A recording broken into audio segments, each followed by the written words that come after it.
এলাকা ৫৫ নম্বর ভোট কেন্দ্রের সম্মানিত ভোটারবৃন্দ, সবাইকে আসসালামু আলাইকুম। আপনাদেরকে অসংখ্য ধন্যবাদ। এই সকাল থেকে অদ্যাবধি পর্যন্ত আপনারা অত্যন্ত ধৈর্য সহকারে সুন্দর এবং সুষ্ঠুভাবে ভোট কার্যক্রমে অংশগ্রহণ করেছেন এবং আমাদের সহযোগিতা করেছেন। এজন্য আমাদের পক্ষ থেকে আপনাদেরকে ধন্যবাদ। আমি ফলাফল ঘোষণা করতেছি। আমি প্রিজাইডিং অফিসার ৫৫ নম্বর কেন্দ্র শাহবন্দর সরকারি প্রাথমিক বিদ্যালয়। প্রতিদ্বন্দ্বী প্রার্থীর নাম আহমদ মিলাদ। প্রতিদ্বন্দ্বী প্রার্থীর প্রতীক দেওয়াল ঘড়ি। ওনার ভোট হচ্ছে ১৪। জওহরলাল দত্ত, ওনার প্রতীক হচ্ছে কাস্তে।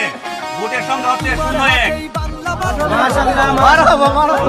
প্রার্থীর নাম নাসের রহমান। প্রতীক হচ্ছে ধানের শীষ। ভোটের সংখ্যা হচ্ছে ৬৯৯। প্রার্থীর নাম মোহাম্মদ আব্দুল মান্নান। প্রতীক হচ্ছে দাঁড়িপাল্লা। প্রাপ্ত ভোটের সংখ্যা হচ্ছে ৩১৭।